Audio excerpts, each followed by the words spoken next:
अब हम यहां पर एक छोटी सी बात कर लेते हैं और वो छोटी सी बात ये है कि हमारे ही पास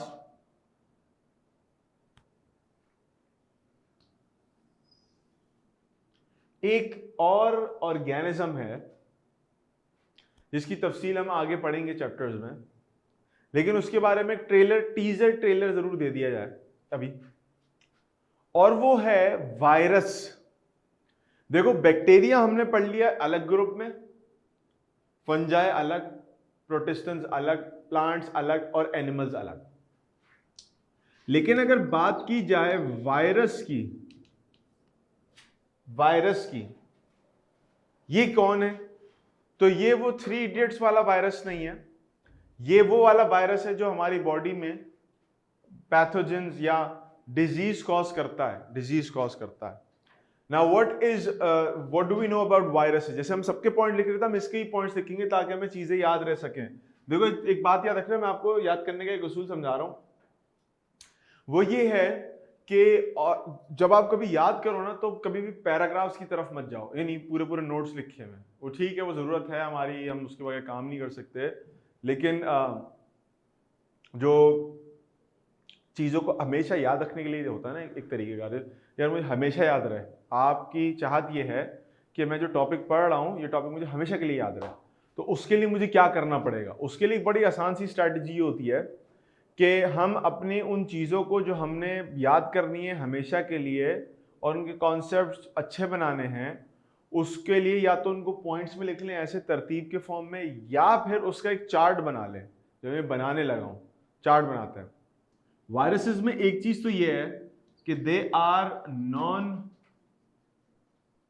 सेल्यूलर, या एक वर्ड हम यूज करते हैं, चाहो तो ये भी वर्ड सीख लो, ए cellular.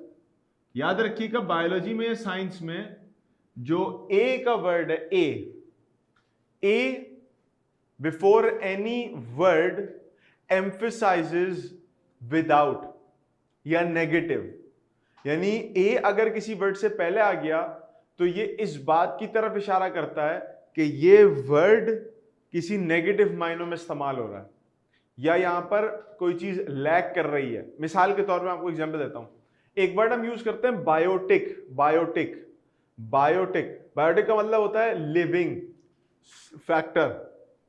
A biotic, a before biotic means something that is devoid of living, something that is not living, तो वो हम उसको abiotic कहते हैं, without living या non living। इसी तरीके से वर्ड है नॉन सेल्यूलर, इसका एक दूसरा वर्ड होता है ए सेल्यूलर। तो सेल्यूलर मीन्स सेल, ए मीन्स विदाउट या नॉन या नेगेटिव ऑफ अ सेल, तो ऐसी चीज जो सेल से डिवॉइड हो, जिसमें सेल मौजूद ही ना हो, जो सेल से बनी हुई ही ना हो। ठीक है, पहली बात। दूसरी बात, वायरसेस में आपके पास सिर्फ प्रोटीन होता है प्लस उसके जीन्स होते हैं, प्रोटीन होता है और जीन्स होते हैं। एवरीबडी नोज कि व्हाट प्रोटीन इज। प्रोटीन वो चीज जो हमारी बॉडी को बिल्ड करती है, मसल्स को, बॉडी को, they are known as proteins. ना, protein is made up of amino acids और अमीनो एसिड्स, और ये प्रोटीन्स आपके पास मौजूद है, इनमें मौजूद है जीन। जीन क्या है? वो हेरिडिटरी मटेरियल, वो जेनेटिक मटेरियल, वो ऐसा इनहेरिटेंस का फैक्टर जो हमें हमारे पेरेंट्स से मिलता है, उसको हम जीन कहते हैं। तो इसके भी कहीं ना कहीं पेरेंट्स होंगे, उससे उसको मिला होगा। वायरसेस के बारे में एक और बात जो बड़ी हैरत अंगेज है, वो ये है कि दे कैन बी क्रिस्टलाइज्ड। और यहां मैं आपको बड़ी एक खौफनाक सी कहानी बताता हूं। क्रिस्टलाइज का मतलब क्या होता है कि वायरस जो है ना, वायरस को अगर हमने वायरस लिए 2-3, हमने कहा यार इसको एक काम करते हैं, इसको ना हम क्रिस्टल बना के स्टोर कर देते हैं, तो ये काम कैसा होगा? अब क्रिस्टल बना के स्टोर करना जो है ना वायरसेस को, वो आपने कर तो दिया, लेकिन अगर हम कई सालों के बाद, समटाइम्स 10-10, 20-20 साल, 100 साल बाद, अगर हम वायरसेस को डीक्रिस्टलाइज कर दें, यानी इसको क्रिस्टल वाली फॉर्म से बाहर निकाल के, यानी जमाया हुआ जो हमने उसको था, हम उसको बाहर निकाल के उसको एक्टिविटी करने का मौका देते हैं, तो जब हम उसको उस क्रिस्टल से निकालते हैं तो वो अपनी पुरानी हालत में आ जाता है, जैसे वो 25-20 साल पहले था। यानी कैसा था, फुदकता, इधर उधर भागता फिरता, इन्फेक्शन कॉज करता। ठीक है, आ रहा हूं मैं उसके ऊपर भी आ रहा हूं। तो अब हमारे पास वायरस का क्या सीन है। अब वायरस की सबसे खतरनाक बात क्या है कि अगर आप इसको स्टोर करके जमा के अपने पास कहीं रख भी लो और वो कई सालों के बाद वो जमा हुआ वायरस खुल के बाहर निकले, तो वो मरता नहीं है, वो दोबारा पहले की तरह काम करना शुरू कर देता है। आमतौर पे क्या होता है कि जब हमें किसी चीज को इन्फेक्शन से बचाना होता है या किसी चीज को संभाल के रखना होता है, हम उसको फ्रीज कर देते हैं कि इससे बैक्टीरिया का असर ना हो, वायरस का असर ना हो। लेकिन अगर वायरस इटसेल्फ ऐसा है कि उसको हम फ्रीज कर दें या क्रिस्टल उसको फॉर्म कर दें, तो वो आपके पास बिल्कुल वैसे ही काम करने लगता है, यानी डीक्रिस्टलाइजेशन के बाद, कि जैसे वो पहले काम करता था। और यहां एक बड़ी स्केरी स्टोरी सुना दूं मैं आपको। ग्लोबल वार्मिंग का नाम सुना है सबने? ग्लोबल वार्मिंग, ग्लोबल वार्मिंग क्या होती है? किसी को पता है कुछ कि व्हाट इज ग्लोबल वार्मिंग? अच्छा देखो, ग्लोबल वार्मिंग असल में क्या चीज है। ग्लोबल वार्मिंग है एटमॉस्फेयर का गर्म होना, जिसके नतीजे में जो बर्फ वगैरह मौजूद है एंटार्क्टिक और आर्टिक रीजन्स के ऊपर और पोलर रीजन्स के ऊपर, पिघल पिघल के ग्लेशियर्स समंदर का हिस्सा बन रहे हैं, और समंदर का सी लेवल जो है वो, मैंने समंदर का सी लेवल किया मतलब समंदर का लेवल या सी लेवल राइज हो रहा होता है। अब आप बोलोगे सर ये वायरस का इससे क्या ताल्लुक है? मैं आपको एक मजे की बात बताऊं। There has been discoveries at the north and south poles कि जहां हमने जमीन के अंदर से बर्फ के ना बहुत पुराने पुराने स्लैब्स निकाले। उसको करना क्या पड़ता है कि लेट्स सपोज जमीन है ना, तो जमीन के अंदर हम एक बोरर डालते हैं, एक मशीन डालते हैं जो बोरिंग के लिए इस्तेमाल होती है ना, सुराख करती है, पानी निकलता है, तो बोरर डालते हैं उसके अंदर, और बोरर क्या करता है, जमीन में सुराख करता है और सुराख करके पूरी लंबी सी रॉड लाइक जमीन का पोर्शन निकाल के बाहर ले आता है। यानी अगर इस तरह का बोरर है गोल सा, वो जमीन के अंदर ही आता है और जाके जमीन का पोर्शन बर्फ समेत बाहर निकाल के ले आता है। हमने जब उस मिट्टी के और बर्फ के पोर्शंस को देखा, जो कि कई सालों से इनमें बर्फ अंदर तक पेनिट्रेट हुई हुई थी, कई कई फुट अंदर तक बर्फ थी, तो उसमें से हमें वायरसेस मिले जो जमे हुए थे। हमने जब उन वायरसेस को, यानी साइंटिस्ट ने जब उन वायरसेस को पिघलाया और देखा कि ये काम करते हैं, तो वो पिघलने के बाद अपनी पुरानी हालत पे बहाल हो गए और उन्होंने छलना कूदना शुरू कर दिया, और वो ढूंढने लगे कि उनको कोई होस्ट मिल जाए जिसको वो बॉडी में जाके घुस के उसको नुकसान पहुंचा सके। सबसे खतरनाक बात यहां ये थी कि हम में से कोई नहीं जानता था, ना साइंटिस्ट जानते थे कि ये वायरस हैं कौन से वाले वायरस, बिकॉज उन्होंने वो वायरस इससे पहले कभी देखे ही नहीं थे। ये सबसे स्केरी बात है, क्योंकि अगर कोई ऐसा वायरस जो कि कई सालों से बर्फ में जमा हुआ है और ग्लोबल वार्मिंग की वजह से वो समंदर में या आपके पास बाहर निकल जाता है, उसको आजादी मिल जाती है, तो वो हमारे एटमॉस्फेयर एनवायरनमेंट का हिस्सा बनेगा, उसके बाद वो हम तक पहुंचेगा, और जब वो हम तक पहुंचेगा तो हमें नहीं पता कि वो किस तरह के इन्फेक्शन कॉज करता है, उसका ट्रीटमेंट कैसा है, वो खतरनाक है या जनरली सिर्फ नजला जुकाम कॉज करता है, क्या करता है हमें नहीं पता, हमारे पास कोई ट्रीटमेंट भी नहीं है। और ये वही केस है जैसे पहले कोरोना के जमाने में हुआ था कि हमें नहीं पता था कि इस तरह की कोई चीज एग्जिस्ट भी करती है या उसका इलाज कैसे होता है।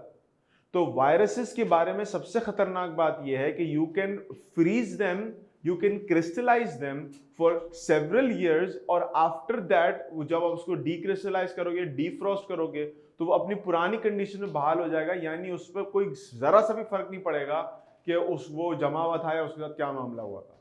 क्या मेरी बात समझ रहे हो? तो this is very dangerous regarding viruses. तो वायरसेस की खास कैरेक्टरिस्टिक फीचर है ये क्रिस्टलाइजेशन। नाउ वायरसेस के बारे में एक और बात है कि they do not have any kingdom. Kingdom virus कोई भी नहीं है, वायरस का कोई किंगडम नहीं होता, इनका कोई घर बार नहीं है, इनको हमने अलग सिस्टम में रखा हुआ है क्योंकि ये किसी के साथ भी मेल नहीं खाते। They can not be considered as a living organism and they can not be considered as unliving organism. मतलब इनको लिविंग ऑर्गेनिज्म कह भी सकते हैं और नहीं भी कह सकते। अब वो क्या वजूहात हैं कि जिसकी बिहाफ पे हम ये कहते हैं कि ये लिविंग ऑर्गेनिज्म है? तो देखें, एक तो ये कि रेप्लिकेशन करता है, अपनी तादाद बढ़ाता है, इसके पास डीएनए आरएनए है जिसको मैंने लिखा है ना जीन्स, न्यूक्लिक एसिड। दूसरी बात, तीसरी बात ये है कि ये आपके पास जब सेल के अंदर जाता है तो अपनी कॉपीज एग्जैक्टली बनाना शुरू कर देता है। लेकिन अगर हम इसे नॉन सेलुलर या नॉन लिविंग ऑर्गेनिज्म में कंसीडर करेंगे तो उसके लिए हमारे पास क्या वजूहत हैं। सबसे पहली वजह यह है कि इसमें सेल नहीं होता, और सेल की डेफिनेशन सबको अच्छे से रटी हुई है कि cell is the basic structural and functional unit of life.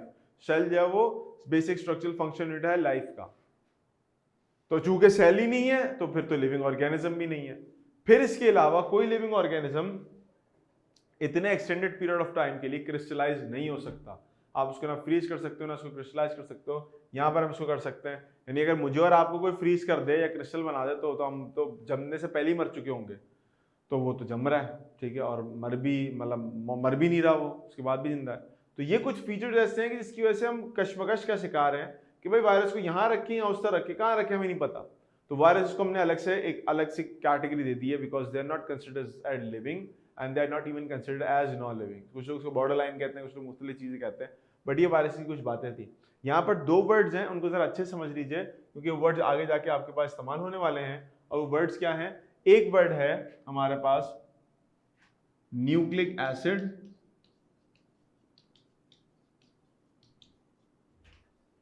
और एक वर्ड है कैप्सिड। एक वर्ड है न्यूक्लिक एसिड और एक वर्ड क्या है? कैप्सिड। न्यूक्लिक एसिड दरअसल क्या है? डीएनए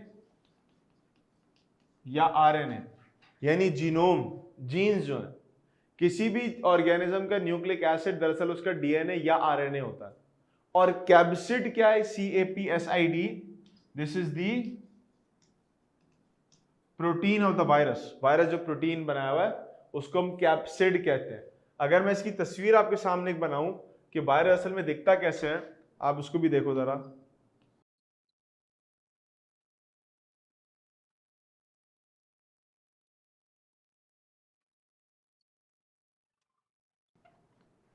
यह आपके पास दरअसल एक वायरस है। इसका सामने से मुंह कटा हुआ है थोड़ा सा, आगे इसके अंदर के न्यूक्लिक एसिड दिखे, वरना ये पूरा आपके पास एक केसिंग की फॉर्म में होता है। ये बैक्टीरियोफेज वायरस है और बड़ा खास वायरस है। ये आप किताबों में तस्वीरें देखोगे, इसको बैक्टीरियोफेज वायरस कहते हैं। बैक्टीरियोफेज वायरस को इसलिए कहते हैं कि ये बैक्टीरिया पे फीड करता है, बैक्टीरिया को खाता है। इसको हम कहते हैं बैक्टीरियोफेज वायरस। फेज कहते हैं खाना किसी चीज को, और बैक्टीरिया मीन्स बैक्टीरिया को खाने वाला वायरस है। ये बैक्टीरिया को खाने वाला वायरस है। तो ये जो इसकी अब इसमें एक चीज नोट करते जाएं, इसमें जो ये अंदर का जो पोर्शन है ये वाला, ये तो हो गया इसका डीएनए, जिसको हम कहते हैं जीन, या जिसको हम कहेंगे न्यूक्लिक एसिड। जबकि ये जो पूरा स्ट्रक्चर है this is considered as the capsid. Capsid क्या है? कैप्सिड वो बाहर का प्रोटीन कोट है जिसमें डीएनए मौजूद होता है। Sir virus is what? Living thing और non living thing? It is something in between living और नॉन लिविंग। ये एक ऐसी चीज है जो लिविंग और नॉन लिविंग के दरमियान में एग्जिस्ट करती है। मेरी बात समझो बच्चों। तो ये वाली बात आपके पास यहां हमने जिक्र कर दी कि वायरस का भी आपको कुछ थोड़ा बहुत आइडिया हो। अच्छा, अब एक चीज जो मैं एक बार जिक्र मैं पहले कर चुका, मैं इसको दोबारा जिक्र कर दूं। बायनॉमियल नोमेनक्लेचर क्या होता है? बायनॉमियल नोमेनक्लेचर क्या होता है? तो बायनॉमियल नोमेनक्लेचर का जिक्र मैंने एक बार पहले भी किया था, मैं दोबारा भी जिक्र कर देता हूं क्योंकि टॉपिक में भी आगे ये आता है हमारे पास कि bi means two, nomial means naming, और नोमेनक्लेचर का मतलब होता है नाम देना या नाम देने का प्रैक्टिस, स्ट्रैटेजी रखना। बायनॉमियल नोमेनक्लेचर, दो नामों का नाम देने का जो स्कीम है, जो मेथड है, उसको हम बायनॉमियल नोमेनक्लेचर कहते हैं। ये लिनियस ने पहली बार डिस्कवर किया था। आई रिमेंबर कि हमें पहले भी एक बार इसको मैंने तफसीली बात बताई थी, लेकिन मैं फिर दोबारा इसको रिपीट कर रहा हूं। Bi means two, nomial means naming, binomial nomenclature,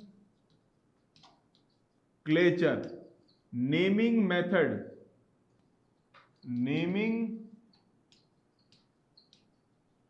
method, दो नामों को नाम देना या दो नाम देने का जो मेथड है इसको हम बायनॉमियल नोमेनक्लेचर कहते हैं। और ये कैरोलिस लिनियस ने पहली बार प्रपोज किया था कि हर ऑर्गेनिज्म के 2 नाम होने चाहिए, वरना ऑर्गेनिजम्स को आइडेंटिफाई नाम देना बहुत मुश्किल हो जाएगा। मिसाल के तौर पे होमो सेपियंस, मिसाल के तौर पे रेना टिग्रीना, मिसाल के तौर पे रोजा इंडिका, सबके 2-2 नाम्स हैं, एक जेनेरिक नेम है, एक स्पेसिफिक नेम है।